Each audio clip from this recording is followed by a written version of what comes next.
بسم الله الرحمن الرحیم. زما عزتمندو مسلمانانو ورونو، دغه مجلس د الله په مخ کې حاضرېدنو سره سره یو علمی مجلس هم دی. نو د یو مسلمان په حیثیت سره د مو تاسو ټولو دا ذمہ داری دی چې خپل بچی یا خپل کور کې نوجوانان چې کوم ځای کې علمي مجلس وي زده کړه ورکې کېږي، مسلې مسایل ورکې بیانېږي، نو ذمہ داری د مو تاسو باندې د یو مسلمان په حیثیت سره چې هغه نوجوانان، هغه وړکي هوښیاران ماشومان، هغه ځانونو سره خامخا حاضروو که هغه هر یو ځای دی هغه ځای ته. بالخصوص خپل کور والا ماشومان خامخا د محلې مسجد ته خو بیایو چې هغه ځای کې هغه سره په زړه کې د دین او د المنځه مینه محبت پیدا وشي. ما یو کتاب پڑھاول د ترکی تاریخ په باره کې، په هغه کې دا لیکلی وو چې د سلطنت عثمانیه څه شپږ سوه کاله حکومت شوی دی د مسلمانانو والا.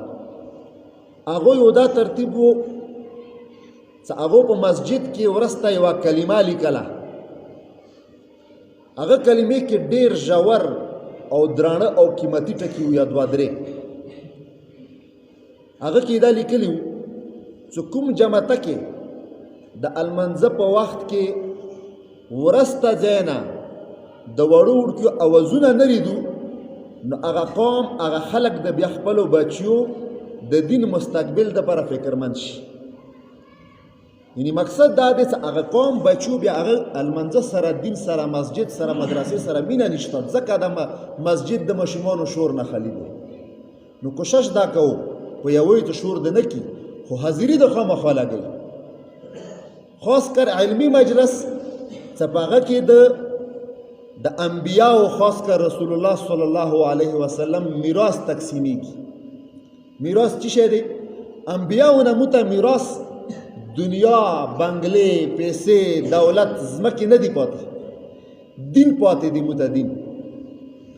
یو ورځ حضرت ابو هریره رضی الله تعالی عنه مدینې په بازار کې ودرېده، خلکو ته اواز وکړ چې ای د مدینې خلکو، تاسو باندې څه شوي دي چې د دنیاداري کې لګیا یو، بازار کې لګیا یو، سوداوانې کو، خستل خرڅول کو، او مسجد کې د نبی کریم صلی الله علیه وسلم میراث تقسیمیږي، تاسو نه ورسو. خلکو کار پرېږدول، منډې کې مسجد ته ورغلل. لږ وخت بعد هغه خلک واپس راغلل. ابو هریره رضی الله تعالی عنه هغه ځای باندې وړیاړ و، خلک واپس راغلل. ابو هریره رضی الله تعالی عنه ورنه تپوس کی څه چل وشو، ولې واپس راغلو؟ یې موږ خو لاړو غزې کې خو څوک نه وو، چې شه خدا شیونه څه تقسیمېده موږ ته میلاو شوي وی. نو ابو هریره رضی الله تعالی عنه ورنه تپوس کی څه ما رأیتم فی المسجد احدا، په مسجد کې مو هېڅوک ونه کتو؟ هغه ورته څه ولې مو ونه کتو؟ بلا رأينا قوما يصلون وقوما يقرؤون القرآن وقوما يتذاكرون الحلال والحرام. ولې مو ونه کتو؟ وخو مو کتو، خو څوک لګیا و المنځونه کولو، خو څوک لګیا و د قرآن تلاوت کول، او څوک لګیا و د حلال او حرامو مذاکره کوله، زده کړه کوله، بل خو ورکې څه نه و د تقسیمېدنو د میراث والا. نو حضرت ابو هریره رضی الله تعالی عنه ورته فرمایي ویحکم فذاک میراث محمد صلی الله علیه وسلم، افسوس ته وي په تاسو باندې، همدغه خو دی د محمد عربي صلی الله علیه وسلم میراث، بل موږ ته څه پاتې دي؟ نو دا د میراث مجلسونه دي، هغه میراث چې کوم موږ ته انبیاو نه پاتې دی، د دنیا هغه میراث نه چې بیګا بل نه پاتې دی، نن به تا نه پاتې کېږي، سبا به بل نه پاتې کېږي، هغه میراث نه. دا داسې میراث دی چې هغه څه کله مو حاصل کړه، د دې فایده به موږ ته قیامت په ورځ او په قبر کې ملوي. الله د مو تاسو ټولو ته توفیق راکړي چې داسې علمي مجلسونو کې حاضرېږم او زده کړه ورنه کوم. یا څو مسلې دي چا تپوسونه کړي درې څلور اهم مسلې دي. ځنه مسلې زنانه هم واوري چونکې سبي ما مسله کړې وه په ترجمې کې، هغه بیا څه زنانهو پوهې نه وي شوې، کور ته راغلې نو هغې ویلي څه موږ خو داسې اورېدلي وو دي داسې یې دي ویلي پوهې نه دي، بیا یې به ورته ویو. خو ګوره کوشش دا کوو چې تاسو هغه مسله وړو مخامخ زنانهو ته یو اواز کېدای شي صحیح نه ورځي. یوه مسله دا دی چې روژه دی، په روژې کې الټي راغلو. اوس د روژې څه حکم دی؟ د دې انتهایی مختصر خلاصه ده.